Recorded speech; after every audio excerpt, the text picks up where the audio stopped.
탐사보도 전문 기자 김경래 최강 시사. 김경래 최강 시사 2부 문을 열었습니다. 여야 국회 정상화 합의가 지금 안 되고 있죠. 지난주에 여야 3당 교섭단체 원내대표들이 모여서 얘기를 했는데 결국 협상은 결렬이 됐고요. 2월 달에 처리해야 될 법들이 굉장히 많아요. 사실 민생과 관련된 법들도 있고 이게 제대로 안 될 가능성이 높습니다. 다들 걱정이 많고요. 그리고 주말에 계속 그 자유한국당 소속 의원들의 5.18 망언 관련된 뉴스도 계속 이어졌습니다.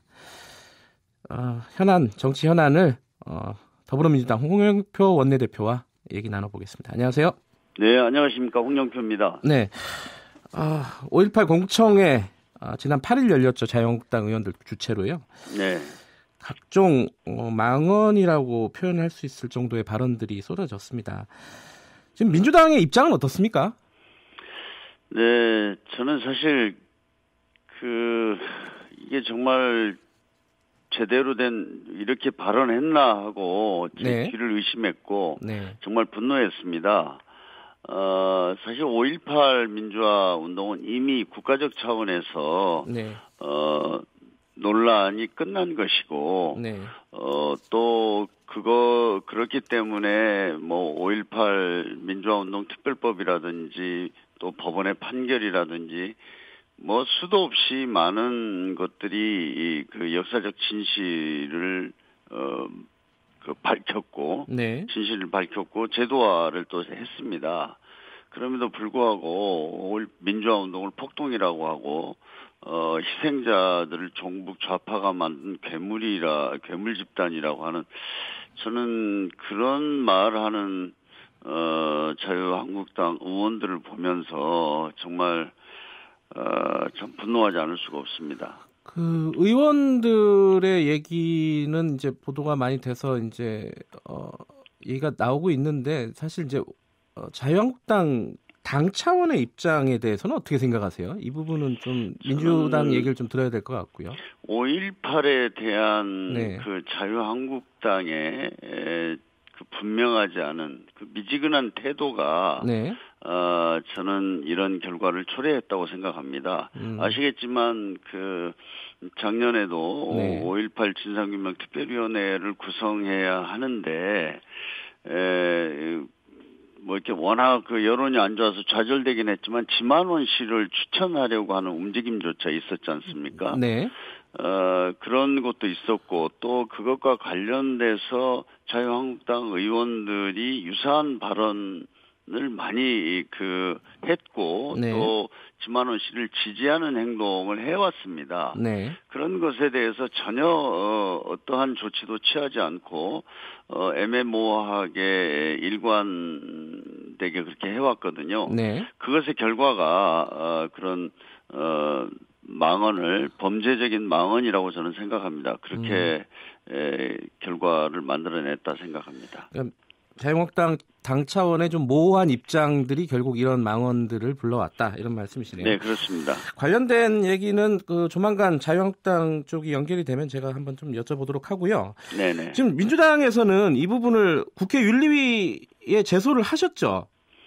저는 이런 사람들이 국회의원직을 유지하는 것 자체가 국회의 권위와 또 국회의 어떤 법적인 그 정당성을 훼손하는 거라고 생각합니다. 그렇기 때문에 저는 뭐 윤리에서 할 수 있는 최대한의 조치, 제명을 포함한 이것을 반드시 여야가 합의를 해야 되고 특히 자유한국당이 당의 입장은 그렇지 않다 이런 식의 해명을 내놓았는데 말로만 하지 말고 이 사람들을 국회에서 퇴출시키는데 함께 동의를 해야 저는 그 진정성으로 저희들이 받아들일 수 있다 이렇게 생각합니다. 그러면은 그 3명의 국회의원에 대한 제명안을 발의를 하실 건가요? 지금 현재 일단 윤리 제소는 자유한국당을 제외한 야 3당이 다 동의를 하고 있는 것 같습니다. 그래서 좀 같이 공동 보조를 네. 취할 계획이고요. 예. 그걸 오늘 협의하겠습니다. 예. 근데 그 현실적으로는 네. 자유한국당 의석을 고려하면은 제명 자체는 어렵지 않나라는 관측들이 있어요. 네, 그래서 제가 다시 말씀을 드리지만 네. 지금 자유한국당은 어제 당대표나 원내대표가 그 유감 또 네. 뭐 사과 표명을 했는데요. 네. 그렇게 말로 끝나서는 안 된다고 생각합니다. 네. 그래서 어제 그 해명이 정말 진정성이 있다면 네. 이 새 의원들을 퇴출시키는데 동참하는 거라고 생각합니다. 네, 그래서 예. 자유한국당까지 함께 할 수 있도록 노력을 하겠습니다. 하나만 더 여쭤보면요. 네. 뭐 명예훼손이나 모욕죄 관련해서 고소고발을 당 차원에서 좀 진행을 하실 예정도 있나요? 네, 그런 법적인 조치를 취하는 것도 적극 검토하겠습니다. 아, 그럼 오늘 중에 거의 검토는 마치겠네요, 그죠? 네네. 네. 알겠습니다. 이 얘기는 여기까지 하고요. 네. 국회 상황 좀 여쭤보겠습니다. 네. 미국에 지금 문희상 국회의장이 가시잖아요. 네네. 홍영표 대표께서는 같이 안 가시더라고요. 이게 어떤 특별한 이유가 있나요? 아닙니다. 뭐 당에서는 이해찬 대표가 가셨기 때문에 네. 저희가 뭐 당대표, 원내대표 다 갈 수는 없죠. 아, 그래서요? 네네. 예. 그렇습니다. 아니, 혹시 이제 일각에서는 가서 이제 나경원 대표랑 계속 일정을 같이 하다 보면은 뭔가 국회 협상에 물꼬가 트이지 않을까 이런 기대도 하고 있어가지고요. 네. 어떻습니까? 지금 2월 국회 어떻게 보세요? 계속 불투명한 상태로 가는 겁니까? 사실 2월 국회가 할 일이 굉장히 많지 않습니까? 네. 그래서 저는 구정 지나고 국회 정상화를 당연히 하는 것으로 예상을 했었습니다. 예. 그래서 15일까지는 좀 상임위 활동을 하고 네. 그다음에 다음 주에는 이제 그 당대표 뭐 연설이나 대정부 질문 이런 것들 정상적인 절차를 진행할 것으로 예상을 했었습니다만 자유한국당이 뭐 여러 가지 요구 조건을 내걸면서 그것이 수용되지 않으면 임하지 않겠다 이렇게 해서 사실 지금 국회가 열리지 못하고 있습니다. 근데 그 자유한국당이 요구하는 요구 조건 중에 하나가요. 손혜원 의원 관련된 국정조사잖아요. 네. 이게 되게 중요하게 생각하는 것 같더라고요. 보도를 보면은. 네.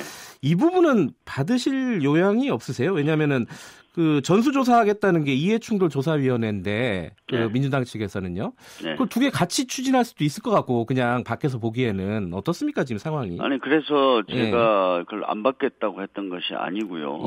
국회의원의 이해충돌의 실태조사와 제도 개선을 위한 특별위원회를 만들고 그 내에서 손혜원 의원에 대한 뭐 국정조사 청문회 아니면 청문회든지 또 그 외에도 뭐 이장우 의원이라든지 송원석 의원이라든지 아마 이해충돌에 대한 실태조사 신고센터 같은 걸 만들면 굉장히 많이 그런 것들이 더 신고가 들어올 수 있습니다. 그래서 좀 이번 기회에 이해충돌 문제는 계속 국회에서 논란이 됐던 것이니까 좀 실태조사도 하고 또 이해충돌에 대한 원칙과 기준 이런 것들을 제대로 만들어서 제도 개선을 하자 이렇게 제안을 한 거거든요.